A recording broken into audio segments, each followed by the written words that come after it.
lovely consultants in our hospital, Dr. Taghreed Mahmoud and Dr. Olivia Kameel, هيقدموا لنا محاضرة بعنوان When the rash tells a confusing story, hand-foot mouth disease versus erythema multiforme.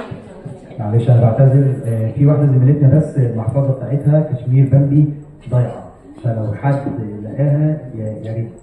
انا بعتذر برضه على اللي انا بقطع النقطه دي. شكرا.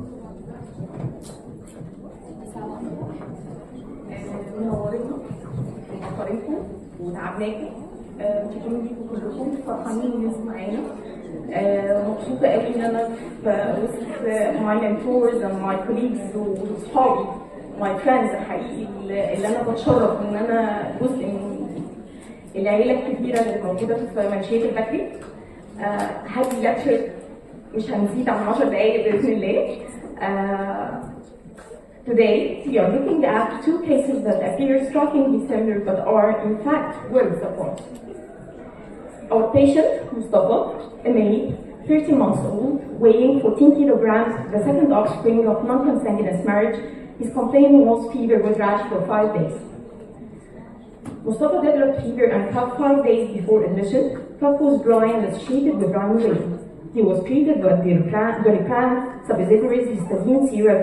On the third day, the patient developed a rash on the buttock area, which then spread to legs, hands, and lips. He sought medical advice again, and the antibiotic was added. Patient was admitted on our hospital at April 12 due to persistent fever and refusal of oral intake. Patient admission labs were almost normal except for the CRP, which was 32. He was admitted on IV fluids, acyclovir, proton pump inhibitors, and antibiotics. Dermatological consultation done in our hospital where they gave the diagnosis of hand-foot mouth disease. His past history was irrelevant except for the NICU admission for 10 days after birth due to hemorrhagic lungs, respiratory distress, birth traumas. On examination, the rash involving the inguinal region, legs, hands, and lips. His vital data was normal, except the temperature, which was elevated 39 degrees. His heart, chest, and abdomen were normal. Extremities rash was itchy and erythematous. As we can see in these photos, the rash was severe. It was very severe rash on the hand, foot, and mouth. After starting the treatment, patient condition started to get worse. So we added intravenous antibiotics because the fever and elevated CRP. As the fever continued, we asked for a cardiologist consultation, and the echo was done on 14th of April as we suspected Kawasaki disease.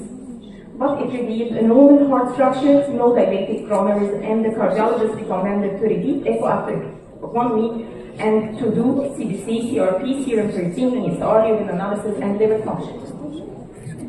The last of the cardiologist asked for which was the D-dimer elevated, as we see, and the CRP was stuck on 32.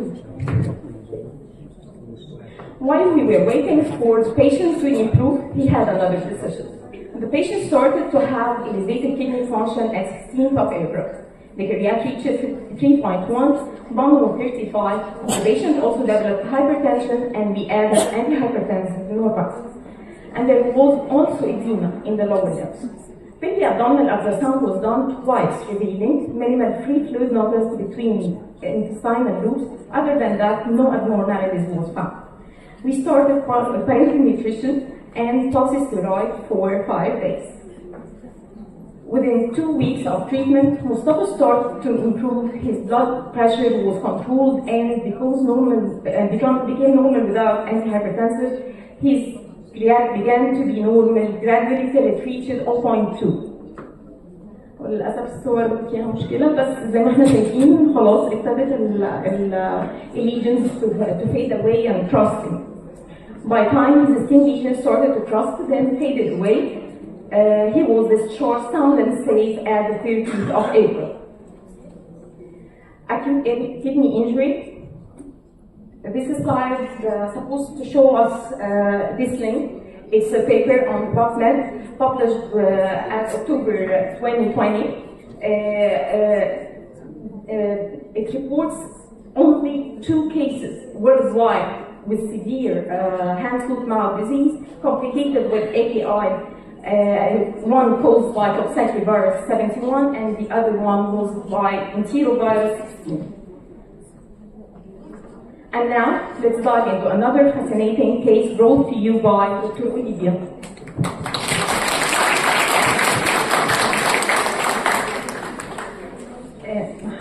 Mohammed is 20 years old, 50 kilogram, first order first non-consanguine marriage. Patient complained fever, sore throat, rash 6 days ago. Patient condition started 5 days before admission with fever, cough, associated with rhinorrhea, treated with azithromycin, Zyrtec, ibuprofen. On the third day, patient started to develop oral ulcers, rash spread to the legs and head.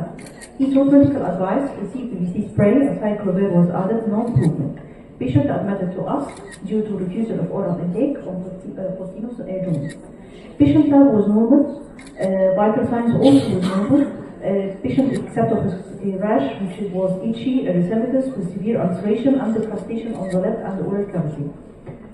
Patient has medical history, no positive history except of a previous admission due to the same condition at our hospital 2 years ago with oral ulcer without a skin rash after receiving ibuprofen and amoxicillin. Patient admitted on IV fluid, proton pump inhibitor, clindamycin, acyclovir, and steroid. Dermatological consultation was done. Diagnosed erythema multiforme major. Ophthalmological consultation done was free. Pelvic abdominal ultrasound revealed mild splenomegaly. Erythema multiforme is an immune-mediated, typically self-limiting mucocutaneous condition characterized by lesion with significant mucosal involvement. Distinguish erythema multiforme major from minor and fixed mucosal involvement. Erythema multiforme major was thought to be a part of a class condition that include Stevens-Johnson and toxic epidermolysis syndrome.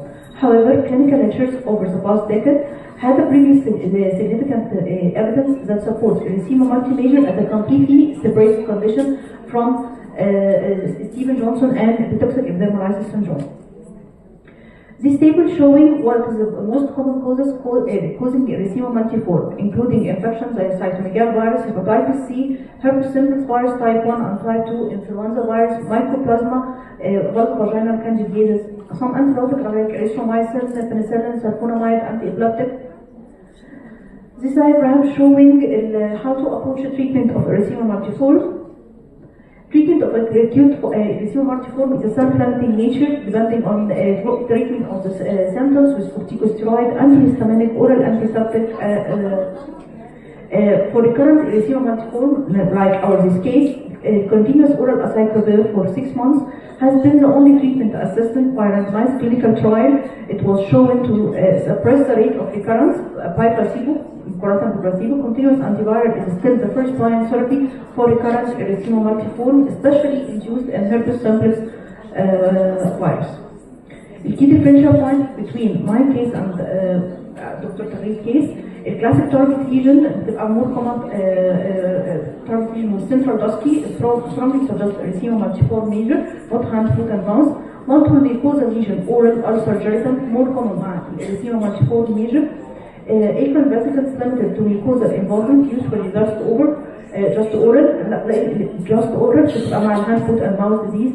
History of viral exposure, enterovirus versus preceding the herpes simplex virus infection, and drug intake help us to diagnose the diagnosis. Thank you.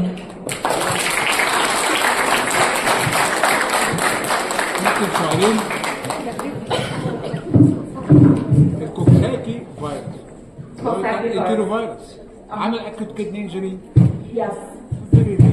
لكن احنا عايزين انا عايز اقول حاجه بس في الاطفال، علشان احنا في اطفال كتير دلوقتي بنلاقي لها الكرياتينين عالي، تمام، واليوريا عاليه، والعيان ما عندوش اصغر مانيفستيشن، لا هايبرتنسيف.